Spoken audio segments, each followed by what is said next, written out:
Mary fight her way up there.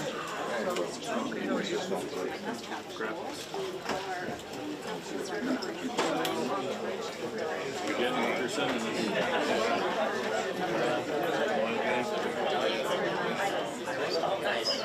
You should have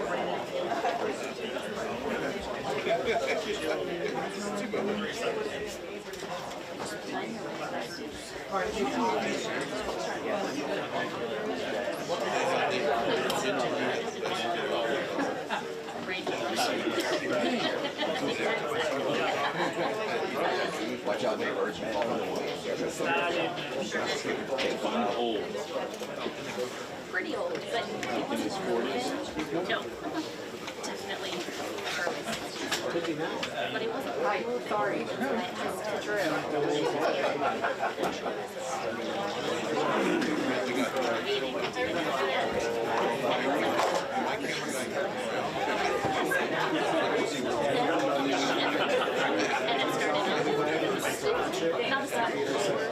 Watch this weekend.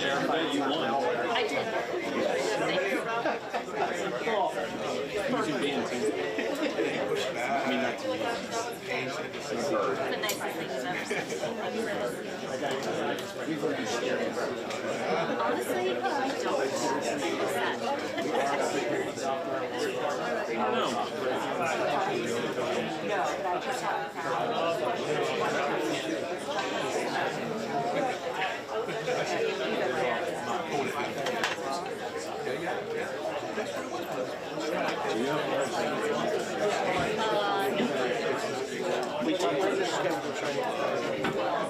You gave us $20.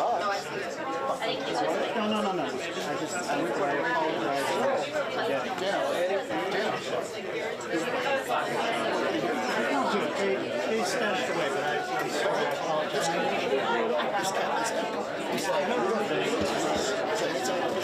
Thanks.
In your White House,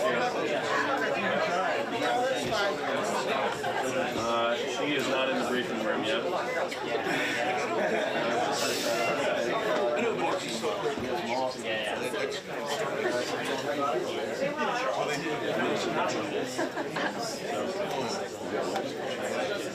One minute.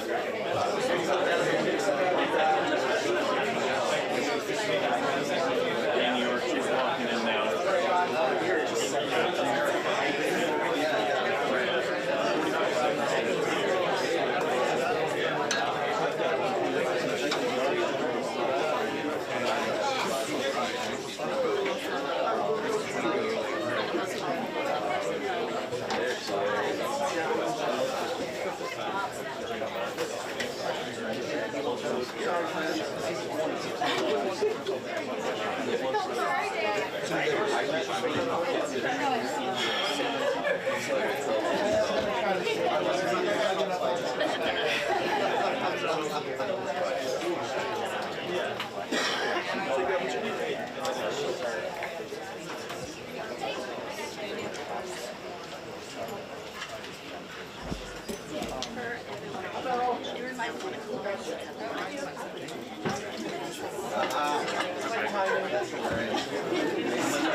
I think it's your guy. of 10. Yes. Oh, nice. More competition these days. Great. Guys, can you sit down for me, please? Thank you.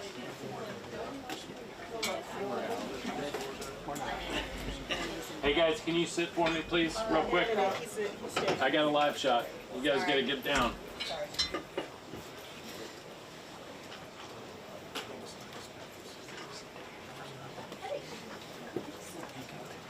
Oh, I'm sorry.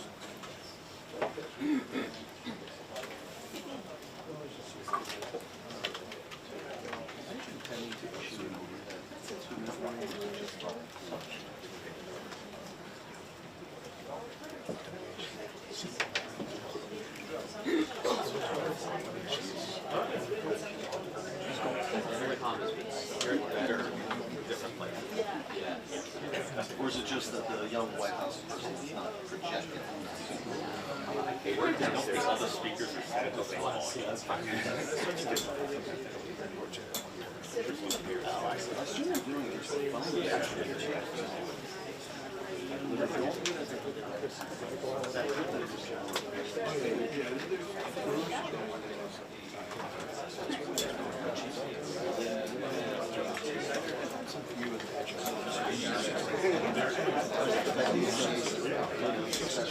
Any moment here, it's going to start John. So really heads up to get the duck out if she walks in the door. But the conclusion over this 5 things email really came from Elon Musk's post about it. He said over the weekend that anyone who fails to respond, that would be taken as a resignation. Of course, that didn't appear in the email itself. And then just after OPM cleaned up the messaging on that yesterday, clarifying that agencies have the final authority on what, if any, consequences people should face for not complying, Musk posted to X, quote, "Subject to the discretion of the president, they will be given another chance. Failure to respond a second time will result in termination." Many White House officials reject the notion that there are conflicting directives and that this is at all confusing.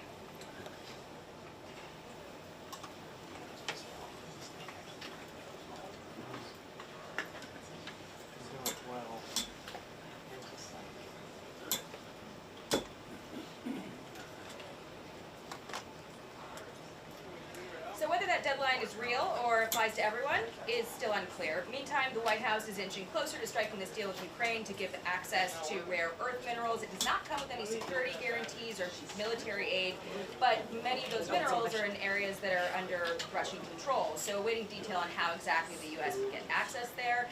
Today, Putin pushed back on something the president said yesterday, claiming that Russia had no problem with European peacekeeping troops coming to Ukraine. So we do expect some questions today on where the peace talks stand, where the minerals deal stands. It might give us an idea of why the president has hesitated to poke the bear, declining to refer to Putin as a dictator yesterday or explain why the U.S. voted with Russia against 2 UN resolutions, calling Russia the aggressor in this war. So maybe we'll get a better idea of the strategy there and where things stand. Yes.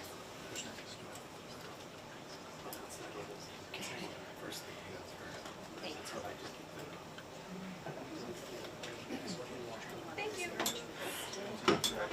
Sorry.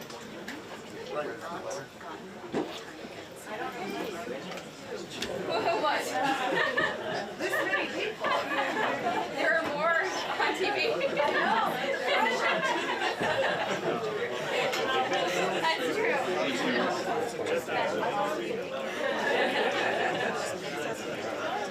Kidding, no follow.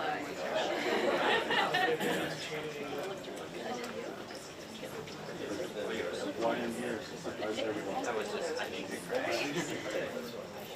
I have questions.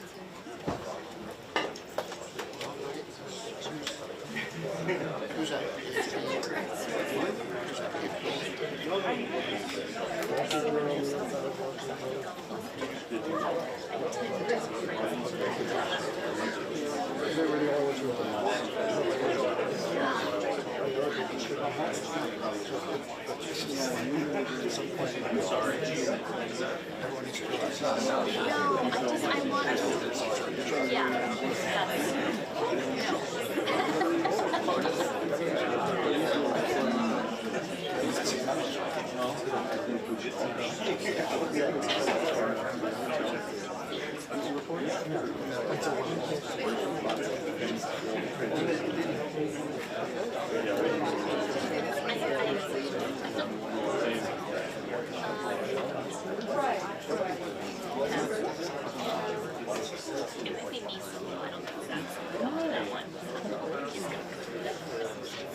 No, you have way young cars.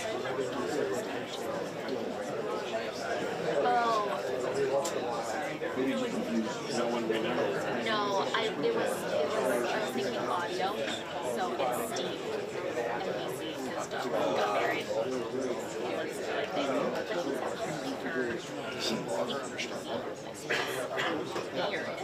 See you next summer. I know. Yeah. Sometimes I do things and try to leverage. Yeah? Recovery?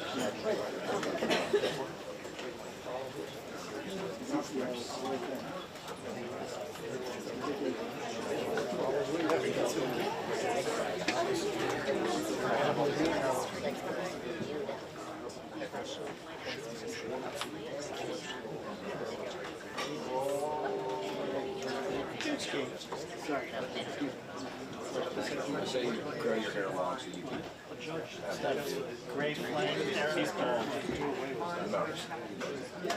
The judge actually said that. He's missing He said, just water. You know, it seems to me wet all over the side. Like Lieutenant Dan. Yeah.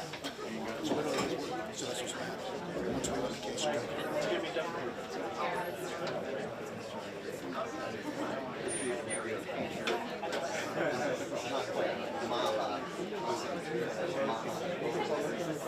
My shot or your shot?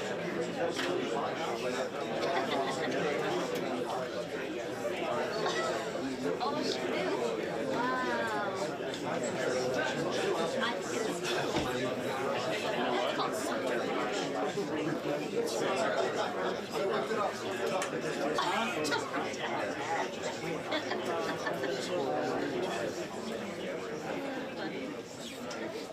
Oh, it's that. What's up, Derek?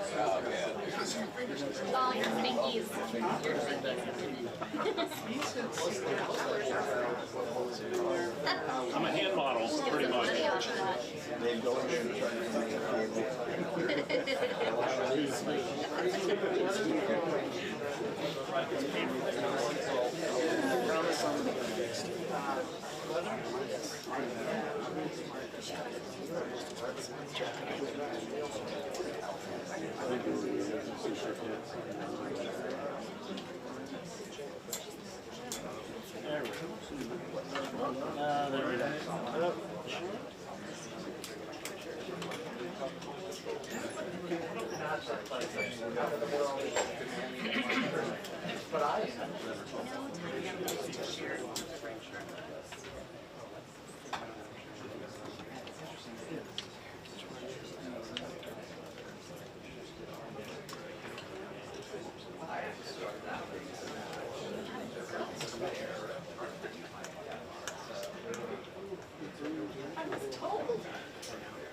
Very small.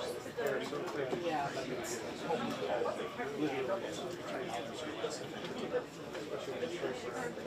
Yeah, exactly. Put the little rubber, melt it on. Yeah, because, 3 weeks of basketball, oof. Wow. To the one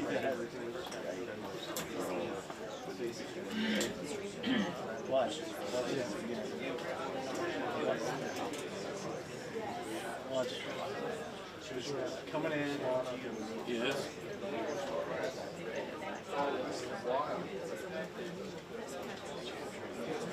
Yep. There we go. 2 minutes until briefing. 2 minutes until briefing.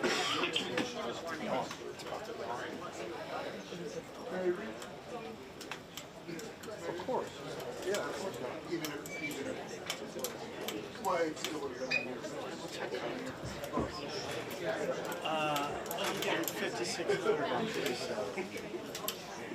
That was our 2, Jim, just for awareness.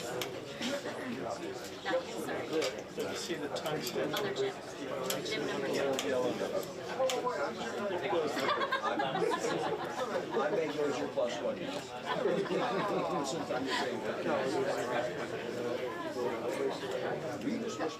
No, I'm not your plus one. you know I don't whisper.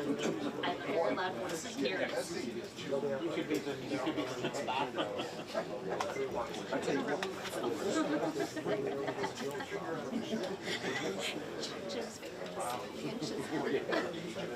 I'm gonna grab you good. Oh, Lord.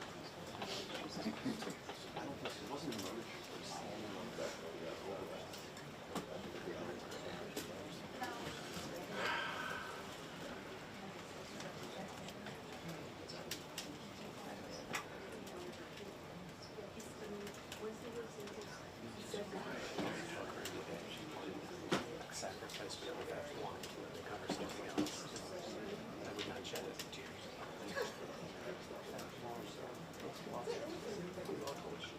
What's that? Formula One. Oh, yeah. Almost as much as it goes cricket. I know you do. I know you do. Caribbean Just take your feet off, take your shoes off, toes in the grass. Yeah. I don't know what's going on, but there was an umbrella and people were serving me food. It was awesome. In a foreign country. Yes. Andy loved In the it Caribbean. because no one cared and they left him alone.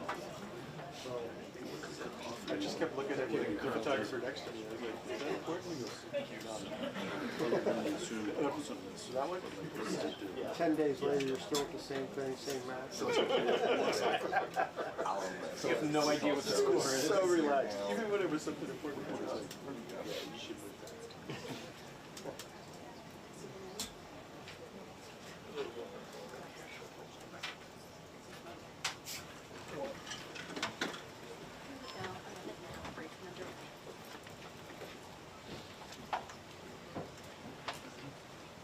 Good afternoon, everybody.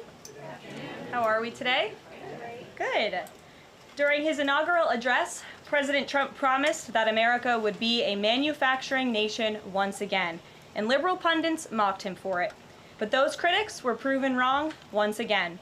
On the heels of President Trump's Oval Office meeting with Apple CEO Tim Cook last week, Apple just announced its largest ever commitment to American jobs and industry, with plans to spend and invest more than $500 billion in America over the next 4 years. Over the course of the current Trump administration, Apple plans to hire around 20,000 new workers, creating high-paying jobs right here in America. And the investment isn't limited to one specific region of our country.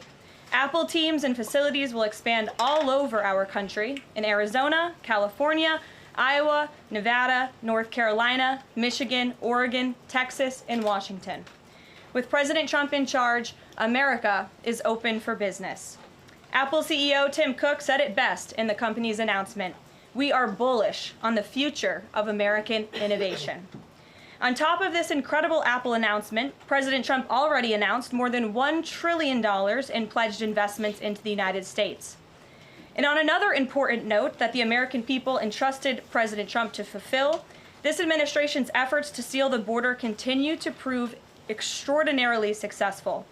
In President Trump's first month back in office alone, illegal border crossings hit lows not seen in decades, down 94% over the past year, while interior arrests are up 134%. And this past Saturday, this is a significant statistic that I wanted to share with all of you, there were only 220 illegal border crossings on Saturday. This is a 15-year low. Think about that in comparison to the amount of illegal border crossings we saw under the previous administration. Fox recently reported that a San Diego migrant shelter is closing its doors after saying they have not received new asylum-seeking families or individuals since January 20th. We all know what happened on January 20th, don't we? And yesterday, New York City Mayor Eric Adams announced that the massive Roosevelt Hotel migrant shelter in Manhattan will shut down in the next few months. We're also seeing a reverse migration effect. There are now verified reports from the Associated Press of migrants abandoning their journey to the United States and heading back home. This is the first time the Border Patrol has received these reports since 2020, during President Trump's first term. The returning migrants claimed in interviews that the new heavy security posture adopted by the Trump administration was a significant reason for their decision to return to the countries of their origin. Overall, the American people continue to overwhelmingly give President Trump very positive remarks. Nearly every one of President Trump's policy initiatives are receiving strong majority support, and I have noted that in every briefing since Inauguration Day. 81% of Americans support deporting illegal migrant criminals from our nation's interior. 76% of Americans support the DOGE-led efforts of a full-scale investigation to find and eliminate fraud and waste in government expenditures. Again, this is from a Harvard-Harris poll, a very legitimate pollster. 76% of Americans support closing the border. 69% of Americans support President Trump's common sense efforts to ban men from women's sports. As you all know, we celebrated that executive order at the White House a couple of weeks ago. 65% of Americans support the president's efforts to eliminate all preferences by race in the hiring and awarding of government contracts, which is another pledge that DOGE is working hard to fulfill. And 61% of Americans, vast majority, support the president's plan for reciprocal tariffs to ensure that other countries are treating us the way we have always been treated. Despite what many Democrats and media members want you to believe, the Trump agenda is not only necessary, but it is overwhelmingly popular. Why? Because it's driven by common sense. And finally, as you all saw yesterday, a federal judge denied the Associated Press's emergency motion for a temporary restraining order against myself, our Deputy Chief of Staff Taylor Budowich, and our Chief of Staff Susie Wiles for our decision to remove the Associated Press from the White House press pool for certain and special events. The judge's ruling, upholding our decision to deny the Associated Press such privileged access, reinforces the truth. And it reiterates what I said from this podium last week when that suit was filed. Asking the President of the United States questions in limited spaces such as the Oval Office in Air Force One is a privilege that unfortunately has only been granted to a few. It is not a legal right for all. The Trump administration has already proven to be the most transparent ever, and this president the most accessible in history. This is evidenced by President Trump's daily press conferences in the Oval Office, where he takes many questions from the journalists who have the honor and privilege of standing before the beautiful Resolute desk. The President and this entire White House are committed to ensuring the American people continue to receive this same level of historic transparency, access, and visibility. In fact, we want to double down and give even greater access to the American people. We want more outlets and new outlets to have a chance to take part in the press pool, to cover this administration's unprecedented achievements up close, front and center. As you all know, for decades, a group of DC-based journalists, the White House Correspondents Association, has long dictated which journalists get to ask questions of the President of the United States in these most intimate spaces. Not anymore. I am proud to announce that we are going to give the power back to the people who read your papers, who watch your television shows, and who listen to your radio stations. Moving forward, the White House press pool will be determined by the White House press team. Legacy outlets who have participated in the press pool for decades will still be allowed to join, fear not, but we will also be offering the privilege to well-deserving outlets who have never been allowed to share in this awesome responsibility. Just like we added a new media seat in this briefing room, legacy media outlets who have been here for years will still participate in the pool, but new voices are going to be welcomed in as well. As part of these changes, we will continue the rotation amongst the 5 major television networks to ensure the president's remarks are heard far and wide around this world. We will add additional streaming services which reach different audiences than traditional cable and broadcast. This is the ever-changing landscape of the media in the United States today. We will continue to rotate a print pooler who has the great responsibility of quickly transcribing the president's remarks and disseminating them to the rest of the world. And we will add outlets to the print pool rotation who have long been denied the privilege to partake in this experience but are committed to covering this White House beat. We will continue to rotate a radio pooler and add other radio hosts who have been denied access, especially local radio hosts who serve as the heartbeat of our country. And we will add additional outlets and reporters who are well suited to cover the news of the day and ask substantive questions of the President of the United States, depending on the news he is making on that given day. This administration is shaking up Washington in more ways than one. That's what we were elected to do. As I have said since the first day behind this podium, it's beyond time that the White House press operation reflects the media habits of the American people in 2025, not 1925. A select group of DC-based journalists should no longer have a monopoly over the privilege of press access at the White House. All journalists, outlets, and voices deserve a seat at this highly coveted table. So by deciding which outlets make up the limited press pool on a day-to-day basis, the White House will be restoring power back to the American people who President Trump was elected to serve. So in that note, in our new media seat today, we have Shelby Talcott, who is a White House reporter for Semaphore. In 2022, Semaphore launched as a global digital news platform with the aim of bringing meaningful innovations to the news industry. Today, they have nearly 1 million newsletter subscribers spanning 11 separate editions.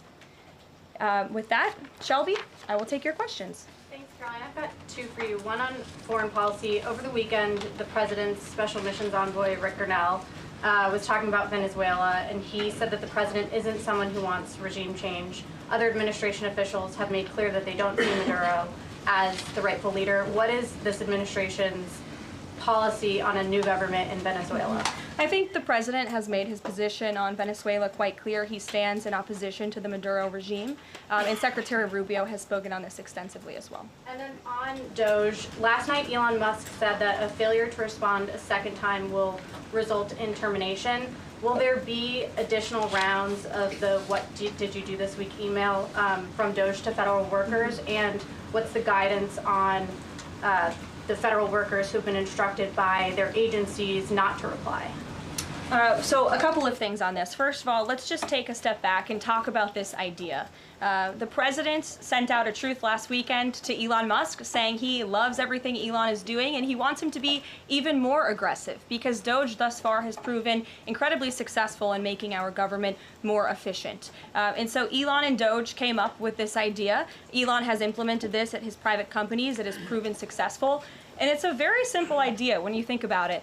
All the Office of Personnel Management is asking, all this administration is asking, President Trump is asking, is for federal workers who live off of the American taxpayers' dime to send 5 bullet points of what they have done in the previous week. That is all we are asking for. And so the Office of Personnel and Management sent out additional guidance last night. Those responses should be directed to agency leadership, and the president defers to his cabinet secretaries, who he's obviously entrusted to pursue the guidance relative to their specific workforce. And for some of the agencies that you've seen who have said, please don't send these emails, it's in their best interest for that specific agency, and the president supports that. And let me be very clear, the president and Elon, his entire cabinet are working as one unified team. team, and they are implementing these very common sense solutions. You're welcome. Jackie. Thank you. One follow-up on the question. So about the deadline, Alina Habba said that you have until tonight. Elon Musk said a failure to respond a second time would result in termination. So is that a real deadline? Should federal workers be looking to that guidance, or should they be looking to the agency heads? Like, what is the actual deadline? So again, the agency heads will determine the best practices for their employees at their specific agencies. Again, this was an idea that Elon come up with. DOGE worked with OPM to actually implement the idea, and the secretaries are responsible for their specific workforce. And this is true of the hirings and the firings that have taken place. And we advise federal workers, unless your agency has dictated you not to respond to this email. In fact, I can announce that we've had more than 1 million workers who have chosen to participate in this very simple task of, again, sending 5 bullet points to your direct supervisor or manager, CCing OPM. I actually participated in myself. It took me about a minute and a half to think of 5 things I did last week. I do 5 things in about 10 minutes, and all federal workers should be working at the same pace that President Trump is working and moving. We have a country to save, and we want this federal government to be responsive to the needs of the American people who re-elected this president to have historic, massive reform, and that's what the intention of this idea is. Can you clarify one thing, though? Because Elon Musk also said that a reason that they wanted this 5 things email was just to see if people are actually alive, citing that there are some federal workers who might not even be alive. So meantime, NBC is reporting that these responses are going to go into an AI generator to evaluate whether these jobs are necessary. So is it just to see if people are actually working, or is it an effort to maybe cut some of those jobs? I have not seen that NBC News report, and I haven't heard that from DOGE or from Elon himself. Again, this is to ensure that federal workers are not ripping off American taxpayers, that they are showing up to the office, and that they are doing their jobs. That's what the American people expect, and it's a very simple task to complete. I did it myself, and I was more than happy to do it because I'm very grateful that I am serving the American people on the American taxpayers' dime. DOGE should hire a spokesperson just so that Elon Musk doesn't put out tweets that then confuse federal workers. Are my press briefings not good enough for you, Jackie? John. Carolyn, thank you. In the ruling by Judge McFadden yesterday, who dismissed the lawsuit that AP brought against yourself and your team members here, President Trump, in there he said, why not just do away with the entire White House Correspondents Association along with it, because essentially they have no authority, they just usurped it. What is your reaction to that? Well, first of all, John, it's great to see you, and you are one of those individuals who has you're on a streaming platform that hundreds of thousands of people tune into every day, so it's great to see you in the briefing room. I did address that actually in my opening remarks by announcing that the White House press team in this administration will determine who gets to enjoy the very privileged and limited access in spaces such as Air Force One and the Oval Office. There are, as you know, look at this room, hundreds of journalists who show up to this building every single day and are not granted that luxury of flying on Air Force One and asking the President of the United States questions. And so we want to ensure, again, everyone has a seat at that highly coveted table. But alas, the legacy media outlets who have been doing this for quite some time and have invested resources into covering the White House, their spots will remain, just like they have in this briefing room as well. Sure. Steve. Could you give us an update on the negotiations around the Ukraine minerals deal, and when is President Zelensky going to come visit? So the president talked at length about this yesterday, the critical minerals deal with President Macron, and in the more than hour-long press conference he gave all of you in the Oval Office himself. There hasn't been significant updates since the president's remarks last night, but I will just reiterate his position. It's critical that this deal is signed. He expects President Zelensky to sign a deal. This is to recoup American tax dollars that have been funding Ukraine's national defense. And it's also great for the Ukrainian people who have been put through hell because of this war. And it will create a lasting economic partnership as Ukraine will need to rebuild their country because of this brutal war. Steve Witkoff delayed his trip to the Middle East so he can concentrate on this minerals deal. I don't want to comment on Mr. Witkoff's travel plans or or read anything out just for obvious reasons, but he remains very much working. That man is working around the clock to secure this deal with Russia and Ukraine alongside Secretary Rubio and Secretary Bessent, General Keith Kellogg. He's also working very hard to secure a peace deal in the Middle East as well. So God bless him, and he's working alongside the president every single day. Sure. Thanks, Karoline. The president's executive order creating DOGE called for the naming of a DOGE administrator.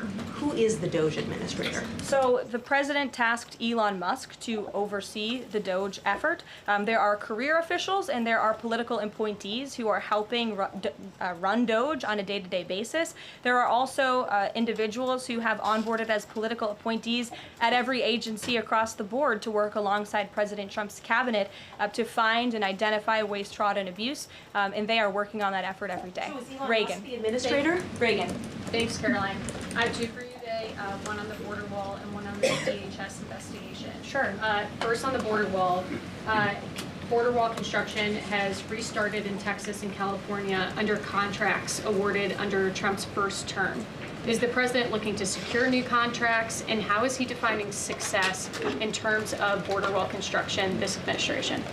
The border wall is a signature promise of President Trump's campaign. He talked about it way back in 2015 and 2016, and people laughed at him for bringing up this idea. It's proven to be not only an idea that he delivered on in his first term and continues to deliver on in his second term, but it's also proven to be highly effective.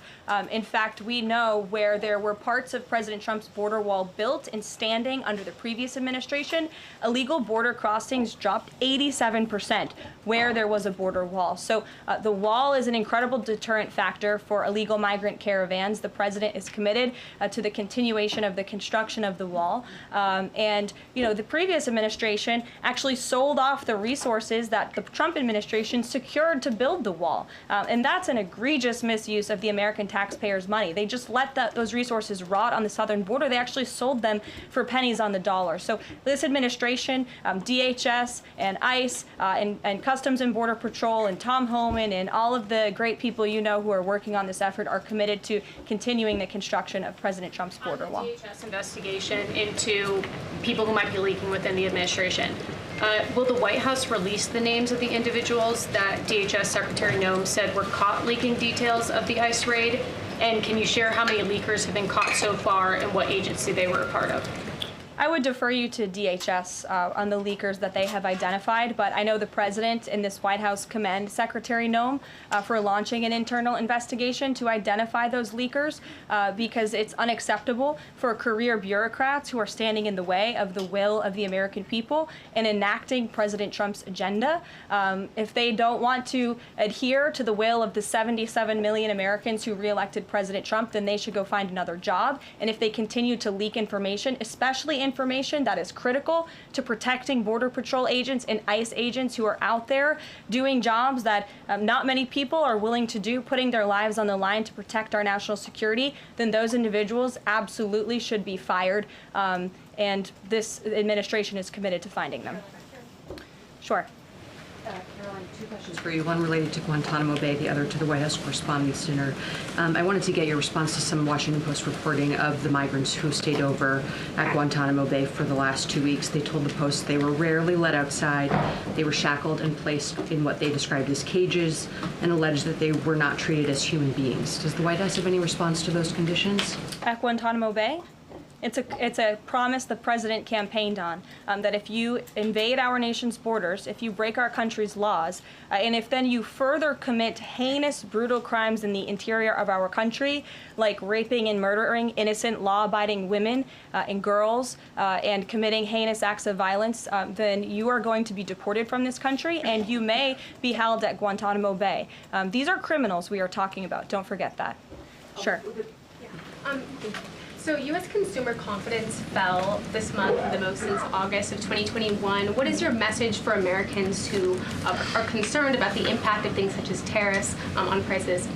Yeah, sure. Well, thank you for that question. It's obviously an important one. The president campaigned on reigniting the Trump economy and fixing the mess that was created by the previous administration. We know they created an economic and an inflation nightmare for the American people, and I'm not going to stand up here and lie to you like my predecessor did about the state of our economy. We understand there are people that are hurting, and this administration is wholeheartedly committed to ensuring that those individuals see relief and price reductions and tax cuts and in less regulations that are burdensome on their household and their businesses. And the president and this entire administration are focused on that every day. I can go through the very long list of economic actions this president has taken. I know you work for Bloomberg, so I'm sure you're well aware of them, but I can assure the American people that the president is very much focused on bringing down the cost of living crisis in this country that was created by the previous administration. Just have a quick follow-up. Is the president planning on whipping any votes for support for the House budget vote? And if so, to whom is he making calls? I'm not aware of any calls that he has made. I did talk to the president about his position on this just before coming down here, and he said that he's made it very clear to the Hill what his priorities for a budget are. He's said it to the Speaker of the House. He said it to Leader Thune. The Senate and the House know what President Trump wants and know what the American people want. And so he expects Congress to get it done. He's looking at the proposal from the House. He will also be looking at the proposal that I believe the Senate is drafting up as well. Sure. Thank you, Karoline. I have two questions. Does the United States, I'm sorry,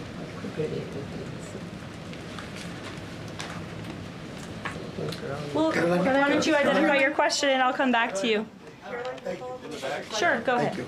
So, what guarantee that Israel will withdraw from Lebanon soil after 2 weeks, as the ceasefire terms indicates?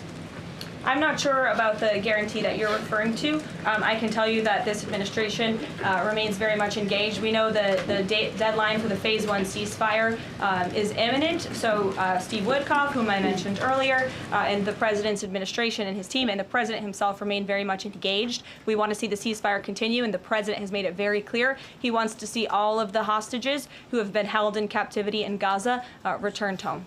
Jeff. Carolyn, I was wondering if is Elon Musk going to attend the president's first cabinet meeting tomorrow? He is, as a matter of fact. I spoke to the president about that before coming down here as well. And Elon, considering he is working alongside the president and our cabinet secretaries, this entire administration will be in attendance tomorrow just to talk about DOGE's efforts and how all of the cabinet secretaries are identifying waste, fraud, and abuse at their respective agencies. We look forward to the meeting tomorrow, and I think you'll be hearing from the president and his cabinet where they're on campus tomorrow. I hope you guys are excited. So some of those cabinet members were caught off guard by the email from Saturday. Nobody was caught off guard.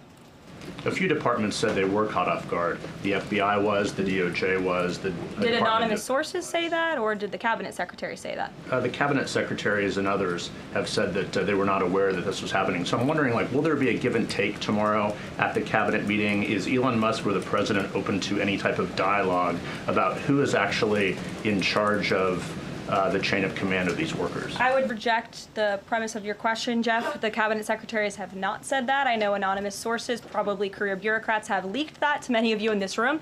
But as I said at the beginning of this press conference, everybody is working as one team, and the president respects the decisions of his cabinet secretaries to tell his staff, their staff, not to respond to that email because they did so out of interests of national security, and they don't want to obviously risk confidential information. It's pretty common sense. Dasha. Musk has obviously been doing a lot of work. He's been working every day, and a lot of the time weekends. He is designated as a special government employee, which means that he can only work 130 days per year. Is the White House expecting him to limit his work to 130 days, or are you going to work around those rules? Do you want to see him extend beyond the 130 So days? today is February 25th, so I think we've been here about 35 days roughly. So ask me in another 100 days. Daniel. Caroline, thank you. You opened up with the major announcement from Apple, $500 billion, 20,000 jobs, doubling its advanced manufacturing fund. Yeah. What does that signal that such a global brand would make what it called its largest ever spend commitment just a month into President Trump's second term. What does that signal about his economic vision for the country? President Trump is a deal maker, and he has restored confidence in business leaders around this entire world. Apple is one of the largest companies on the face of the planet. They employ hundreds of thousands of Americans, but the president wants to see more Americans employed, more investments here in the United States of America. And this is another fulfillment of the president's campaign promises. I recall President Trump at his rallies on the campaign telling the world that if and when I am elected, America is going to be back, and we want your investments to be driven onshore. We want you to hire American workers, and you will have the lowest regulatory burden, the lowest tax cuts, and the president has already proven he's committed to slashing regulation. He's counting on Congress to implement those tax cuts. And so people are encouraged by the president's, again, as Tim Cook called it, they're bullish about American innovation because of the leadership of this president. And it's a stark contrast to the leadership of the previous administration, Joe Biden, who I don't think spent any time trying to recruit any investments or jobs here at home. Mary. We're hearing from some Republicans who are voicing concerns about how these cuts are being carried out. Congressman McCormick, a Republican from Georgia, tells us he's worried it's too rapid for real people to adapt to. And he says he's concerned that it could come off as discompassionate, in his words, that it could risk undercutting the strong message that he feels you're trying to send about the need to cut government waste. Well, I think that was one comment from one senator, and I think, as I cited in my opening remarks in the poll, the most important people are the American people, and 77% of Americans at home support a full investigation into the waste, fraud, and abuse that the federal government has been spending their tax dollars on. So that's the people the president cares about most, and that's why we're fulfilling this pledge. And again, it should come as no secret to anybody. The president campaigned on doing this. The president yesterday said if you don't respond to this email, you will be fired or semi-fired. What does he mean by that? Again, I've been asked to answer this question 3 times now. It is semi-fired. But it's in the memo. The president again has entrusted his cabinet secretaries to oversee their workforce. That's why he nominated them to be cabinet secretaries, and so federal workers can be directed to their agency leadership. Karoline. Great, thanks, Caroline. I wanted to ask about a federal judge yesterday was saying that they didn't know who the DOGE administrator was and was asking the lawyer for the administration who it was, and the lawyer responded, I don't know the answer to that. Can you tell us who the administrator of DOGE is? Again, I've been asked and answered this question. Elon Musk is overseeing DOGE. No, Elon Musk is a special government employee, which I've also been asked and have answered that question as well. There are career officials at DOGE. There are political appointees at DOGE. I'm not going to reveal the name of that individual from this podium. I'm happy to follow up and provide that to you. But we've been incredibly transparent about the way that DOGE is working. John. The Republican budget. Thanks a lot, Caroline. Since your last briefing, there have been some personnel moves that have been announced by the president, and I wanted to ask you about them. One was the president replacing the chairman of the Joint Chiefs of Staff, General C.Q. Brown Jr. What was the reason for the president naming a replacement for General Brown?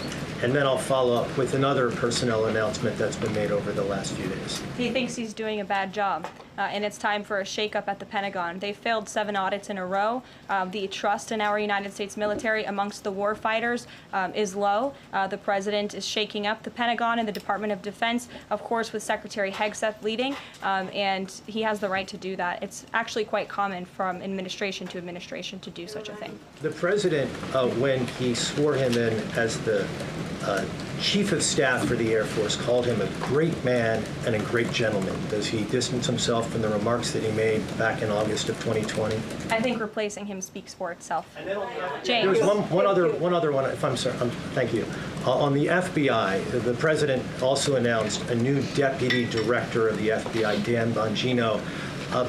From what has been reported, and maybe this is not accurate reporting, you can tell me, the FBI director, Kash Patel, informed Republican senators that it would be an individual named as the deputy who was a special agent currently at the FBI, and of course Mr. Bongino is not. Well, what was the reason for naming Mr. Bongino to this position, and was Mr. Patel not correct in making that assurance to those senators? I'm not sure if anybody in this room has listened to Mr. Bongino when he talks about the past corruption at the FBI, when he talks about his experience serving for the United States Secret Service. This is a man who loves his country and who has honorably served our country in ways that many people have not. He understands the depth of the corruption at these institutions, which the American people re-elected President Trump to shake up. And I think it's quite despicable to see many networks in this room who have had chyrons on their television screens labeling Mr. Bongino as a far-right podcaster. He is not. He is a former law enforcement agent. He is a former Secret Service agent who put his life on the line to protect this country, and that is why the President of the United States has entrusted him for this important role. He's also an outsider to this Washington swamp, and we often see that when outsiders are appointed to such coveted positions, a lot of people in this city get very, very nervous, and they should be, because Dan Bongino and Kash Patel and Attorney General Bondi are focused on rooting out the corruption at these agencies and ending the weaponization of government once and for all. I'd like to end with something. As you all know, James, as you were just about to do. Before you know what, James? I'm feeling generous. Go ahead. I will take it. Thank you, Karoline. Sure. I wanted to ask Don't make about, me regret this. I wanted to ask about the Macron visit and the Russia-Ukraine talks in general. Sure. It's pretty clear to my eye that President Macron was performing a kind of delicate dance, lavishing praise on the president while seeking in his own remarks to try to bind President Trump to positions and even specific language that the president has not committed to heretofore. One of the most bracing comments from President Macron was when he said that the deal that President Trump is negotiating with the Russians must not be, quote, a surrender for Ukraine. All of the public points that we have heard from President Trump, from Secretary Hegseth, and from other administration officials talking about these negotiations have averred to, quite openly, to concessions from the Ukrainians that will have to be made. The minerals deal, the abandonment of their NATO ambitions, and other elements. So far, we have not heard any administration official suggest a single concession that the Russians should be prepared to make. And so I wonder if you could assure us, at a minimum, that this negotiation process will not be as one-sided as the Europeans seem to think it is, that in fact, President Putin will also be made to engage in some concessions to reach this deal. Well, I think the president knows how to make a deal better than anyone who has ever assumed the office of the American presidency. And in order to make a deal, you have to bring both sides to the table. And typically, when you make a good deal, both sides leave that table a little bit unhappy. I'm not going to outline the concessions that the president and his team are engaged in discussing. These are obviously ongoing negotiations, and it would be unwise of me to impede them from this podium. But the president has made significant improvements in ending this conflict. He is committed to seeing an end to the war. He wants to see the bloodshed and the killing stopped. He wants to stop seeing young men being killed and slaughtered. This has been going on for far too long. The president inherited this mess because of the incompetence of the previous administration, and he's committed to fixing it. And he's made, some of those concessions clear, but I'm not going to get ahead of him on additional ones. But he is wholeheartedly committed to striking a peace deal in Russia and Ukraine, also in the Middle East. Thank you very much, guys. Good to see you. We'll see you later. Thank you.